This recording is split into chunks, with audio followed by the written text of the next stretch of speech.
so many bags. What are you going to opt for?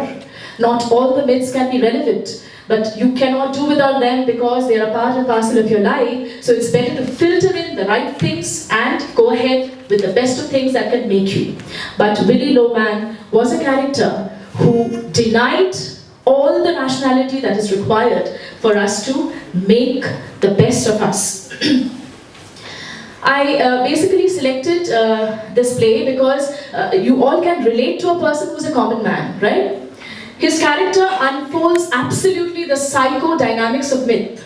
Although Miller has always written on realism, it has been his hallmark to write on realism, but when we read Death of a Salesman, we feel that, this person, the protagonist, is carried away and is away a far cry from reality. He is absolutely swayed by all the influences of American culture, where he feels that he is going to establish himself a very right position in the society, in the family, with his good looks, and a very, very sad thing happens. He forgets to realize that what American myth of success promised to all of them may not be able to practically deliver. And we find that he was a part of the American ill-fated dreamers. The play, The Death of a Salesman, revolves around the pitfalls of the Loman family. Willy Loman, as I said, he brought in the entire influence, whatever ideals he developed from the society, he brought in the entire influence into his own family. He groomed his boys, Happy and Biff, the similar way, the faulty ideas that he particularly had, he put them all into his sons. And his sons would never know the real difference between the right and the wrong.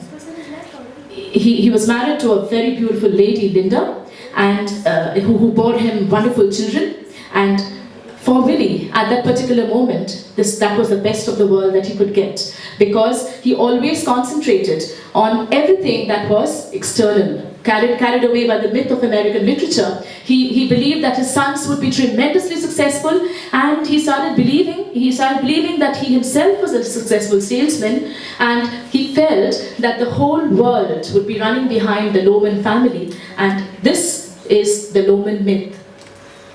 When we read Death of a Salesman, we find there's a connection drawn between life, literature and myth, because that decides the course of Willy's life.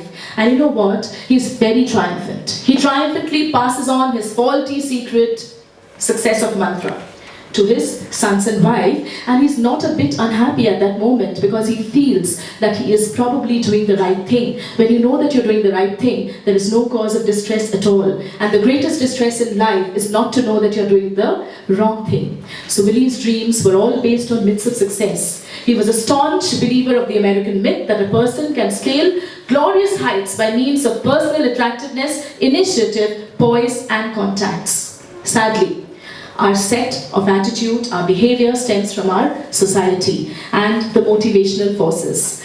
The society was not at all at fault. The hostile cosmos happens not because of the society. It happens because of a person who wishes to give in to the trends of the society, where he would have to, hold on to the rein. And what he does was, he keeps influencing his behavior. He keeps having an influence of his behavior on his people around, and which brings back the downfall of this entire family. A family which was torn apart, a wonderful family that was torn apart only because of a fruitless pursuit of an American dream. So Willy Loman is a representative of an American type who has willingly accepted and passed on all the forces of American culture into his entire being. He suffers from illusions. He's not successful at all. We've come to a point where he's not a successful man. He has lost his business, and he comes back and he tells his wife, I never have to wait to see a buyer, Willy Loman is here. That's all they have to know, and I go all through. It is just a misnomer that he suffers from. Willy Loman believed that his wife was beautiful, so he felt that he had the best thing in this world. He felt his children were like Adonis and Hercules, and he never dwelt in anything else which was really required to be questioned. The characters in the family should be connected with love. The characters in the family eventually were connected by a chain of mistakes, and they all lived a life of consolation. Myths can be extremely deep-rooted, and they can actually uproot a society at times if the person involved has a blinding adoration like Willy Loman. He's a fanatic adherence in his dreams of success. He feels he's extremely well-liked. He doesn't even judge him. And he feels he's presentable, so success should be written on every card. Unfortunately, his undue attachment to the American myth of dream and success leaves him lonely.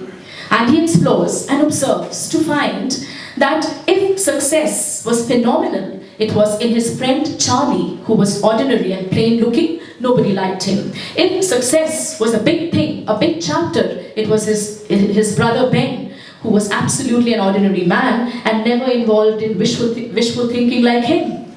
He was confused.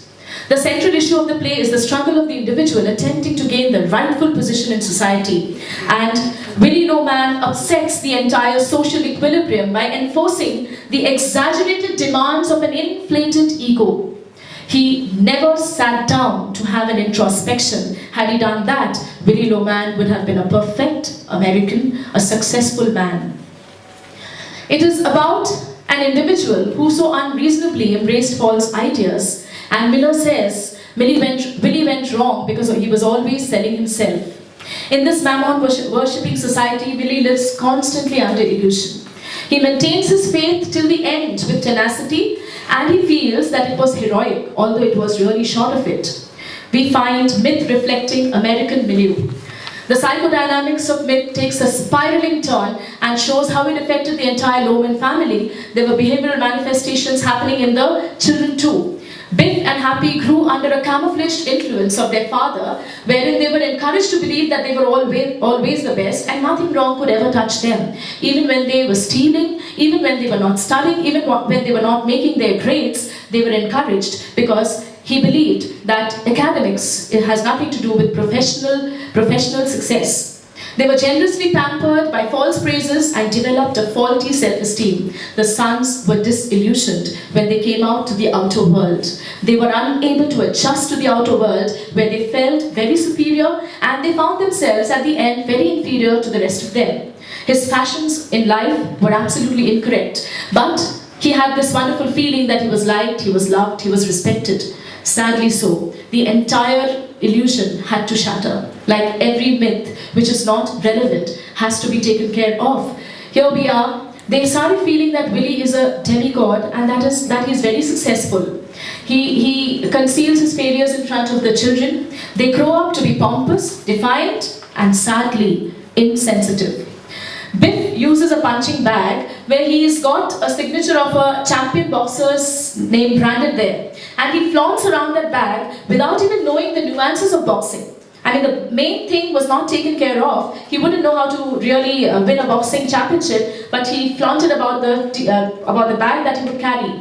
He felt so superior that he fanned his ego as a footballer only by holding the ball, and as he would dribble his ball, there were girls running after him. He felt better in that than, losing a match.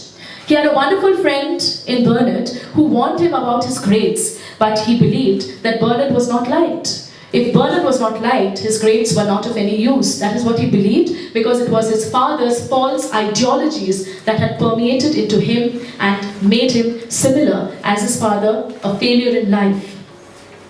But finally, Biff realized the priorities of life. He realized that, flaunting a sneaker which had the university name did not mean that he would be conferred with a degree on him. And he has a showdown with his father. And when he has a showdown with his father, he tells his father that he was a misfit in the society. And that is the time he has a breakdown. And he tells him very, very loud, the first time he's talking to his father like this, he says, "Do you think I have ever said any truth in this house for 10 minutes? I never got anywhere because you blew me so full of hot air. I could never stand taking orders from anyone. I'm not a leader of men, Willy, and neither are you. You were never anything but a hard-working drummer who landed in the ash can like all the rest."